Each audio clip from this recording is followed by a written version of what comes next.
Sabahınız xeyir, hörmətli tamaşaçılar. Sizi TV1 kanalından, Ədəbi Söhbətlər verilişindən salamlayıram. Faşizm üzərində qələbə günü 9 may tarixi Azərbaycan cəmiyyətində həm zəfər günü kimi, həm də böyük itkilərin, yarımçıq talelərin, unudulmayan xatirələrin simvolu kimi yaşayır. Məhz buna görə də müharibə tarix kitablarının mövzusu olmaqla yanaşı, eyni zamanda da ədəbiyyatın ən ağrılı mövzularından biridir. Ədəbiyyat müharibənin yaddaşıdır. Ağrıların, itkilərin, ümidlərin və o cümlədən də susqunluğun dilidir.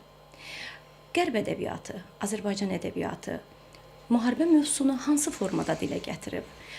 Yazıçılar, şairlər müharibə motivlərini əsərlərində necə ifadə ediblər?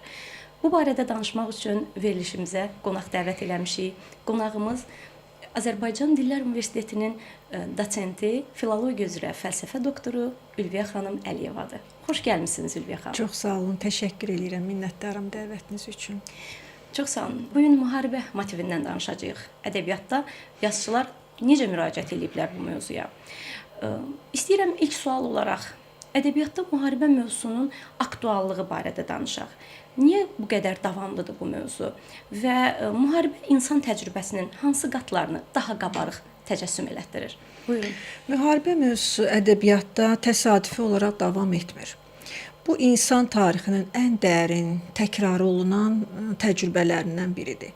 Adi şəraitdə insanın gizli qalan hissləri müharibə zamanı kəskin şəkildə üzə çıxır, seçimləri və hissləri. İkinci bir məsələ, müharibə təkrar olunan bir reallıqdır. Nə qədər bəşəriyyət inkişaf etsə də, texnologiya inkişaf etsə də, aqressiya, qorxu, hakimiyyət uğrunda mübarizə, bu faktorlar hər zaman var.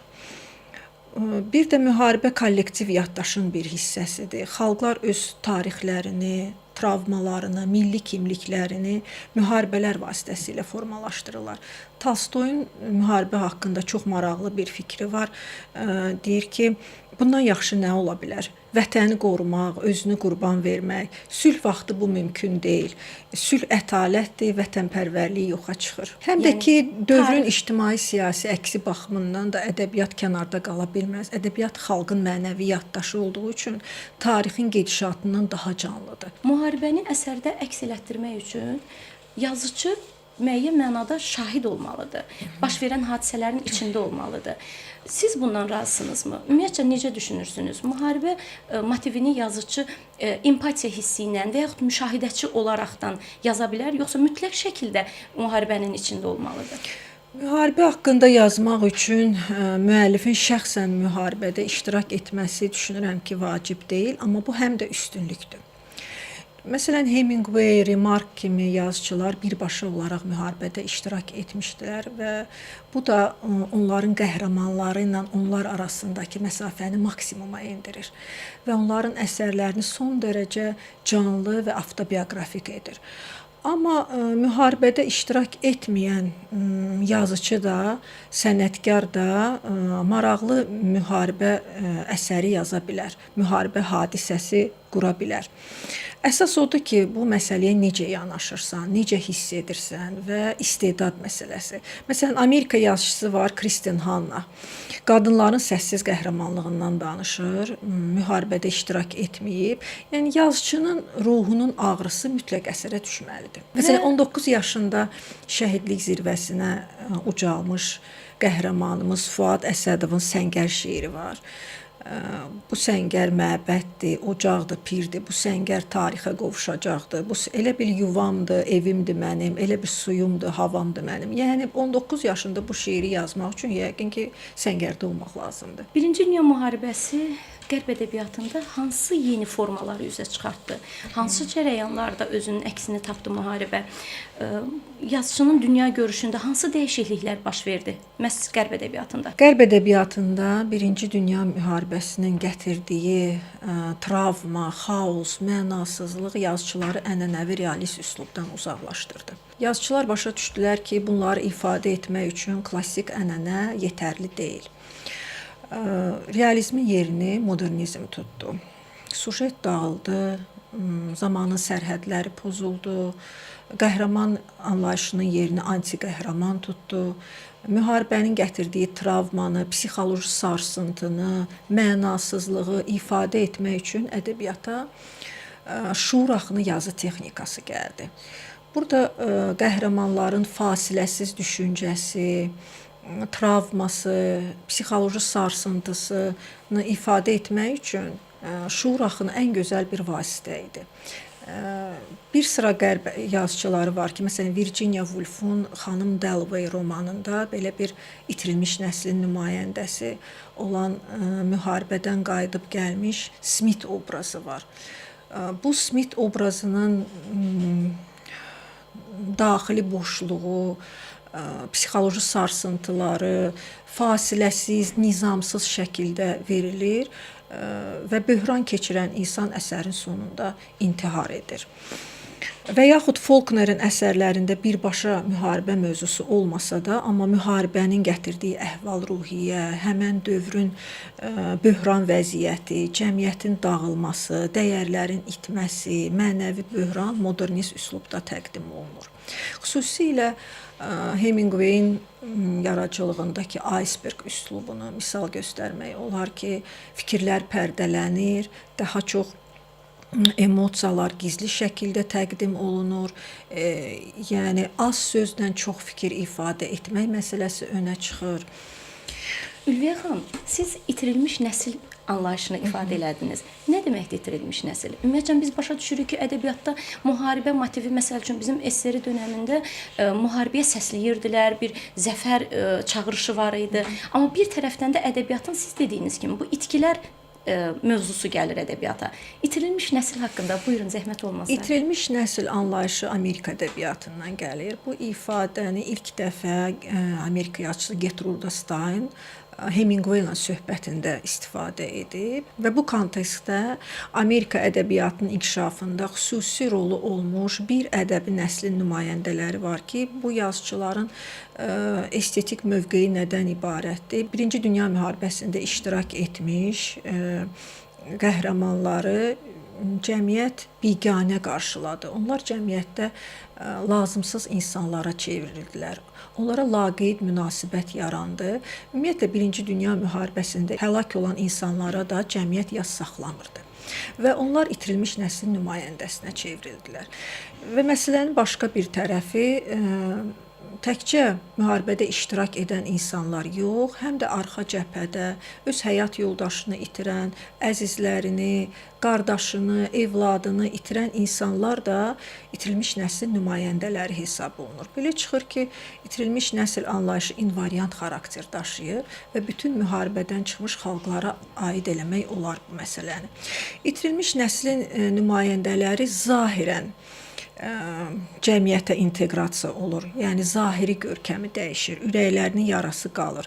Hətta psixoloqlar da qeyd edirlər ki, məsələn qazilərdə müharibə travmasını bütövlükdə götürmək mümkün deyil.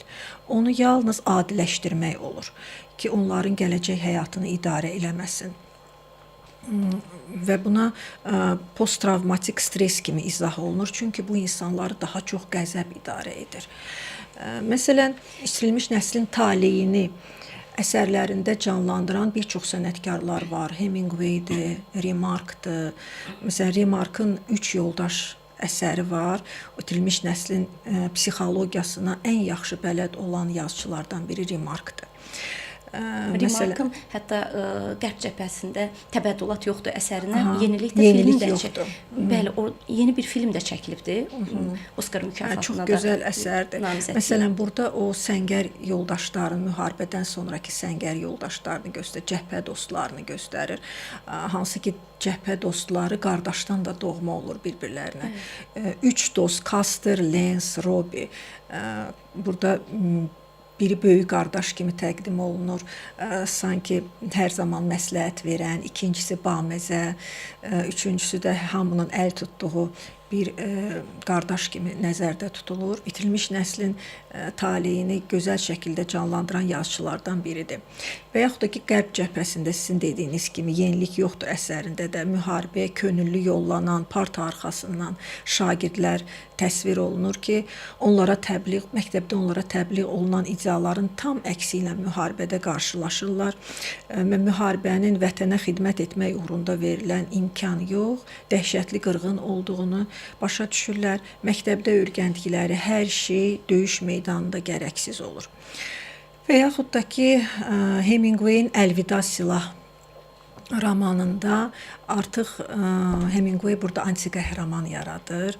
İtaliya ordusunda xidmət edən Amerikalı leytenant Frederick obrazı xaos, qorxu, müharibənin dəhşəti, mənasızlığından o belə bir qərar alır ki, müharibəni tərk eləsin. Belə desək, fərarilik etmiş olur. Bəli, çox maraqlıdır ki, əsərdə hadisələr elə müharibənin içində cərəyan eləyir. Yəni müharibədən sonra yox, müharibənin içində o sarsıntıdan üzülən qəhrəmanın anti-qəhrəmana çevrilməsini görürük. Müharibədən qaçmaq qərarı alır, öz sevdiyi qızla, hospitalda tanış olduğu Ketrinlə neytral zonaya, İsveçə qaçır. Amma yenə də xoşbəxt ola bilmirlər. Mən elə gəlir tamamilə ki, tənha əsərin qalır. sonluğunda əgər obraz xoşbəxt olarsa, o artıq itirilmiş nəsil sayılmaz.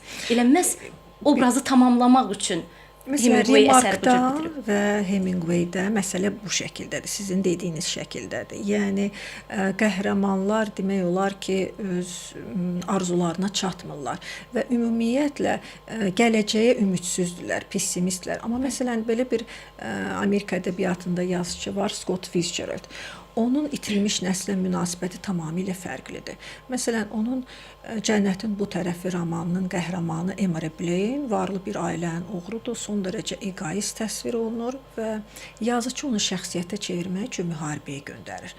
Və müharibədən qayıdan Emory Blaine artıq pessimist yox, optimistdir. O deyir ki, mən bundan sonra nə edəcəyimi yaxşı bilirəm, mən başa düşdüm ki, həyat futbol oyununa bənzəyir, hakim isə yoxdur, hər kəs istəyir ki, top onun tərəfində olsun. Yəni, belə bir cümlə ilə əsər bitir. Yəni, bu itirilmiş nəslin gələcəyə olan münasibətidir. Fitzgeraldın digər mövqeyi Böyük Getsbi əsərində bir başqa cürdür. Böyük Getsbi əsərində də Böyük Getsbi obrazı itirilmiş nəslin nümayəndəsidir. O da arzularla yaşayır və arzusuna əsərin sonuna qədər sadiq qalır. Amerikan arzusudur. Arzusuna sadiq qalır. Bəli, Amerikan arzusu motivi sizin üçün bilirəm ki, çox maraqlı deyək ki, sizin tədqiqatlarınızın mövzusudur. Amerikan arzusu demişkən, nə idi ki, Amerikan arzusu? Ülviyə xanım, necə ifadə edə bilərsiniz? Amerikan arzusu əsasında, yəni Amerika ədəbiyyatında bu bir mifdir. Amerika cənnət torpaqlardır. Amerikada hamıya xoşbəxtlik bərabər şəkildə paylayıb. Ən adi insan belə xoşbəxt ola bilər. Belə bir arzudur və bu arzunu Amerikanlar bir mif kimi uydurublar. Amma 20-ci əsrin 20-30-cu illərində ədəbiyyata gələn yazıçılar bu mifin xülya olduğunu, boş bir parıltı olduğunu darmadağın etdilər öz əsərləri ilə. Göstərdilər ki, Amerikan arzusunun kökündə maddiyyət dayanır, dollar dayanır. Və bir arzunun ki, kökündə maddiyyət dayanır, orada nədən danışmaq olar? Əslində, Böyük Getsbi əsəri müəyyən mənada həm Amerikan arzusunu göstərir, həm də itirilmiş nəsil. Və əsərin sonunda Gey Getsbinin ölümü əslində onun itirilmiş nəslin nümayəndəsi olmağını müəyyən qədər sübut eləyir. Mən belə düşünürəm. İlviyə xanım. Bəli, doğru düşünürsünüz. Və Hemingway'in siz Əlvida silah əsərini dediniz. Mən hətta orada bir Fiest əsəri var, Günəş yenə doğur əsəri. O əsərdə xüsusən Hemingway'in elə itirilmiş nəsil mövzusuna ilk gəlişidir. Bu mövzu Faulknerdə də var. Faulknerin Əsgər mükafatı əsərdə müharibədən qayıdan əsgərin psixoloji travmaları təsvir olunur. Onun sonradan cəmiyyətə uyğunlaşa bilməməsi, yaddaşını itirib, Donald obrazı. Yaddaşını itirib, əvvəlki insan deyil, keçmişi xatırlamır, ailəsini ailəsini tanımır, cəmiyyətlə əlaqəyə girə bilmir. Müharibə yəni təkcə fiziki deyil, mənəvi cəhətdən də insanı dağıdır. Yəni müharibənin, Hemingway demək istəyir ki, müharibənin mükafatı travmadır, ağrıdır, mənəvi boşluqdur. Fransız yazıçısı Jean-Paul Sartre da müharibə insanın ekzistensial durumudur. Müharibənin təqdim olunma forması yəni fərqlidir. Əsərlərində ölümlə üz-üzə duran insanların, ölümlə qarşı-qarşıya duran insanların psixoloji vəziyyətini əks etdirir. Məsələn, onun bir divar əsəri var. Əsərin qəhrəmanı Pablo səhər güllələnəcəyi xəbərini alır, ölümlə üz-üzə qalır, bütün dəyərlər dəyişir, seçim anı yaranır. Satqınlıq və qəhrəmanlıq seçimi yaranır. O qəhrəmanlığı seçir, amma təsadüf nəticəsində sağ qalır. Yəni müharibənin, yəni Sartre demək istəyir ki, bəzən insanın taleyi məntiqsiz şəkildə dəyişir. Satqınlıqla qəhrəmanlıq arasında heç bir divar mövcud deyil. Siz Sartre'ın adını çəkdiniz. Mən Qorxmaz müəllimin materiallarında onun dəfn olunmamış ölülər adında bəli, orada da əsəri, absurd əsərə nöqtə kimi qoyulur. Müharibənin insan həyatına absurdcasına təsir göstərməsi, yəni bu qədər qəhrəmanların heç nə ucbatından Həmən əsərdə də insanlar seçim qarşısında qalırlar və satqınlıq edirlər ki, sağ qalsınlar. Amma kameradan çıxan kimi bir kollaborasionist onları öldürür, güllələyir və bu da əsərə absurd nöqtə kimi qoyulur. İnsanın müharibədə yaşadıkları yəni məntiqsiz bir hadisədir. Qəhrəmanlıq üçün gedəsən müharibəyə, amma son nəticə etibarilə qəhrəmancasına ölməyəsən, bir insanın belə deyək də satqın kimi ölümünü göstərir. Bəli. Çox maraqlı bir məsələ var ki, müharibə mövzusu ədəbiyyatda mütləq deyil, səngər mövzusu olsun. Müharibənin bütün cəmiyyətlərə mənə elə gəlir ki, bir təsiri olur. Arxa cəbhəyə, həm bəli, ön cəbhədən daha çox arxa cəbhəyə vurduğu zərbələr ifadə edən yazıçılar var. Bizim ədəbiyyatımızda da var.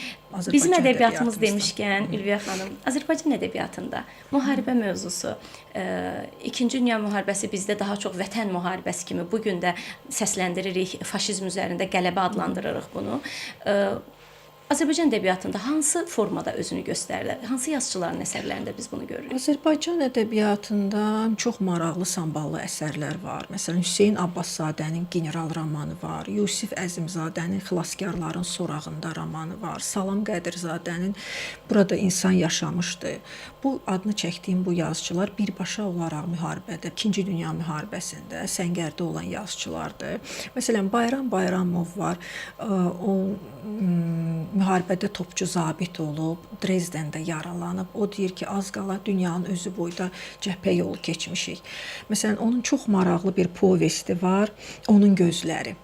Əsərin qəhrəmanı Zeynal itirilmiş nəslin sanki nümayəndəsidir. Müharibədə gözlərini itirib, hər zaman öz sevdiyi qızın şəklini özü ilə gəzdirir. İndi isə ona baxa bilmir, yalnız toxuna bilir. Müharibədən sonra deyir ki, şəhərlər, kəndlər yenidən qurulur. İynə ucu boyda işıq istəyir ki, bunları görə bilsin. Çox maraqlı bir əsərdir və yaxud da ki, Hüseyn Abbaszadənin General romanını misal çəkə bilərik. Hüseyn Abbaszadənin generalı əskərlərinə həssaslıqla yanaşan, həssaslıqla müşahidə edən bir komandirdir. Bir əskərin görkəmindən narahat olub, onun vəziyyəti ilə maraqlanan, həssas bir general obrazını yaradıb. Son dərəcə təvazökar bir insandır bu obraz. Ona general rütbəsi veriləndə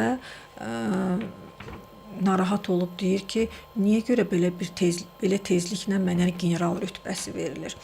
Hərbi tapşırıqları son dərəcə peşəkarlıqla yerinə yetirən bir obraz kimi təsvir olunur və bu sətirləri oxuduqca insanın gözünün qarşısına mərhum generalımız Polad Həşimovun xalqımızın təsəvvüründə canlandırdığı obrazlarla üst-üstə düşür. Düşünürəm ki, gələcəkdə Polad Həşimovun bu xarakterindən ilhamlanıb yeni-yeni əsərlər yazılacaq. Bəlkə də yazılıb, bizim xəbərimiz yoxdur, çünki əsərə qiyməti zaman verir. Ülviyə xanım, Qarabağ müharibəsinə müraciət elədiniz. Mən bu söhbətə yenidən qayıdacağam, amma Böyük Vətən müharibəsi ilə bağlı Azərbaycanda bir fikir var idi ki, Böyük Vətən müharibəsi bizim müharibəmiz deyildi.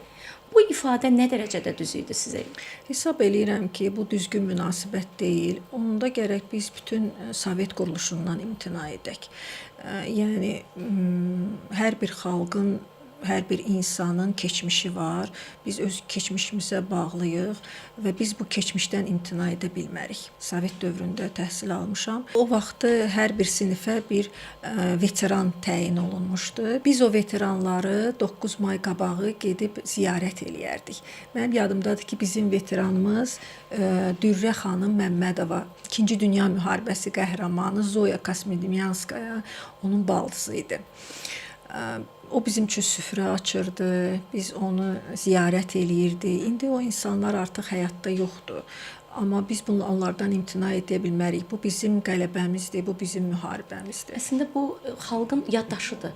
Hə? Yəni bu yaddaşı biz itirsək, biz özümüzü aldatmış olarıq. Ülviyə xanım, siz müharibə motivinin başqa əsərlərdə də, həm poeziyada, həm bədii nəsrdə nümunələrini buyurun. Hansı başqa nümunələri var? Məsələn, Kamran Dadaşoğlunun Yuxusuz illərin əsəri var. Qəfil başlanan müharibə, institutun eyni kursunda oxuyan səmimi bir kollektivi pərən-pərən salır. Burada müxtəlif obrazlar var. Məsələn, yazıcı obrazlara ləqəblər verir. Məsələn, deyir ki, filosof Bayram, əzbərçi Ələkbər, nə bilim, filankəs Məcnun. Yəni, yazıcı göstərir ki, 90 nəfərlik dil və ədəbiyyat kursunda ilin sonunda 13-14 nəfər qalır. Yəni, bu şux gəncliyin yerini ümidsiz bir gənclik tutur. Hamı eyni duyğularla yaşamır, axı onların arasından əskər andını pozanlar da olur, fərari edənlər də olur. Məsələn, əsərdə deyilir ki, 1941-ci il iyun ayının 22-si tarixçilər üçün müharibənin başlandığı bir gündür. Amma bizim üçün göz yaşı ilə sevincin, məğlubiyyətlə qələbənin, ölümlə həyatın qoşa dayandığı 4 illik ağır bir sınağın başlanğıcı idi. Biz hələ sevməmişdik, heç adam öldürməmişdik, lakin insanlığı dar ağacına sürükləyənləri öldürməyi o gündən öyrəndik. Sonra Böyük Vətən müharibəsinin böyük bir dövrünü əhatə edən 41-ci ildən 44-cü ilə qədər təqdim edən böyük bir epopeya var Azərbaycan ədəbiyyatında. Bu Əbülhəsənin Dostluq qalası romanıdır. Çox şaxəli, çox planlı bir əsərdir. Cəbhə xətti təsvir olunur, arxa cəbhə təsvir olunur. Hospitallardakı vəziyyət, ailələrdəki insan taleləri çox maraqlı şəkildə təqdim olunur. Həm də burada müxtəlif xalqların dostluğu da öz əksini tapır. Xalq həyatının müharibə illərində əksindən danışsaq, burada Əlibala Hacızadəni unutmaq olmur əsəri, Əkrəm Əylisinin Mənim Nəğməkar Bibim, Tənha Narın nağılı, İsa Hüseynovun Tütək səsi romanlarını misal göstərə bilərik. Arxa cəbhənin necə təsvir olunduğunu bəli biz bu əsərlərdə görürük. Ülviyə xanım, Qərb ədəbiyyatında müharibə təcrübəsi Qarabağ mövzusuna necə transformasiya olundu? Yəni biz Qarabağ müharibəsində baş verən hadisələri ədəbiyyatda necə göstərdik, necə təsvir elədik? Bu barədə zəhmət olmasın. Onu deyə bilərəm ki, müharibə həm Qərb ədəbiyyatında, həm bizim ədəbiyyatımızda fiziki yox, psixoloji hadisədir. Qərb ədəbiyyatında daha çox müharibə insan münasibətlərini dağıdan mənasız bir hadisə kimi nəzərdən keçirilir. Absurd bir hadisədir. Yəni bu fəlsəfi bir yanaşma var. Amma Azərbaycan ədəbiyyatında vətənpərvərlik, torpaq, vətən, milli kimlik mövzuları önə çıxır. Yəni dəyər bizim üçün vətəndir, torpaqdır. Türklər coğrafi toplum olduqları üçün bizim milli kimliyimizin forması, şəkli coğrafi ərazimizlə müəyyən olunur. Yəni milli kimliyimizin əsasında torpaq durur. Amma bizdə həm də bir şəhidlik mövzusu var. Bəli. Yəni xalqımız şəhidlik, qazilik mövzusunu mənəviyyat mərtəbəsinə qaldırıb və hər kəsin vətənə bir can borcu var. Hər bir kişinin həyatında bir müharibə olmalıdır. Bu Əli Nino əsərindən Əlixan Şirvanşirin sözləridir. Bu sözlərin eynisini Hemingway də deyir. Hemingway deyir ki, əsl kişi yataqda yox, müharibədə ölməlidir. Yəni başqa bir məsələ, məsələn bəzən mənə elə gəlir ki, bizim ağrılarımızı Avropa yazıçılarının əsərlərində də görmək mümkündür. Məsələn, müharibənin ən dəhşətli ağrısı insanların öz yurd yuvalarından didərgin düşməsidir. Köç anıdır. Məsələn, fransız yazıçısı Antoine de Saint-Exupéry'nin Hərbi təyyarəçi əsərində insan köçünü göstərir, maşın karvanlarını, insanların öz əşyaları ilə birlikdə yük maşınlarına doluşmasını, arabalara doluşmasını göstərir. Əşyaların insan taleyləri kimi əşyaların da əzilməsi, sınması, bükülməsi və nəhayətdə sahiblərinin öz əşyalarına laqeyd münasibəti. Bu mövzu çox ağrılı bir mövzudur. Mənim yadıma gəlir, bir dəfə yazıçı Anar öz söhbətində dedi ki, mənə elə gəlir ki, Heinrich Böll var, Alman yazıçısı. Yeri gəlmişkən onun da müharibə mövzusunda çox maraqlı əsərləri var. Deyir, mənə elə gəlir ki, Heinrich Böll mənim böyük qardaşımdır. Çünki bir-birimizdən xəbərsiz eyni mövzular, eyni problemlər ətrafında düşünə bilirik. Yəni bu mənada Qərb ədəbiyyatı və Azərbaycan ədəbiyyatında belə deyək, müharibə mövzusunda paralellər var. Bəli, paralellər var. Bax, dediyim bu məqam, düzdür, mən qaçqınlıq həyatı yaşamasam da, amma bu mənzərələri biz çox görmüşük. Ülviyə xanım, siz Heinrich Böllün adını çəkdiniz, Nobel mükafatçısı və onun yaradıcılığında çox vacib bir əsər var, O illərin çörəyi. Burada məhz çörəyin iyisi, qoxusu ona necə təsir eləyir? İllər keçsə belə o çörəyin iyisi ilə o müharibə günlərində onların, almanların yaşadığı acılığı əks elətdirirdi. Bu çox vacib məqamdır əslində. Bu baxımdan da Azərbaycan ədəbiyyatında paralellər var əlbəttə ki. Ülviyə xanım, verilişimiz sona çatır. Mən istəyərdim ki, siz bir son söz olaraq buyurun. İlk növbədə sizə təşəkkür eləyirəm. Məni bu verilişə dəvət etdiyiniz üçün və sonda ərazi bütövlüyümüz uğrunda canından keçmiş şəhidlərimizin ruh qarşısında baş əyirəm və bugünkü söhbətimizi, münasibətimizi, xoş əməllərimizi vətənə borc hesab edirəm və arzu edirəm ki, şəhidlərin qanı ilə suvarmış torpaqlarımız bir də düşmən əlinə keçməsin, birliyimiz əbədi olsun, qələbəmiz əbədi olsun. Çox sağ olun Ülviyə xanım, bir daha təşəkkür edirik. Əziz tamaşaçılar, söhbətimiz sona çatır və bildirmək istəyirəm ki, ədəbiyyat müharibəni dayandıra bilməz, amma onu unutmağa imkan vermir və ədəbiyyat hər zaman müharibə mövzusunu bu cür işıqlandıracaq. Əlbəttə ki, istəməzdik müharibə motivləri ədəbiyyatda çox olsun. O baxımdan ki, müharibələr azalsın və sülh olsun. Çox sağ olun bizi izlədiyiniz üçün. Gələn görüşlərə qədər.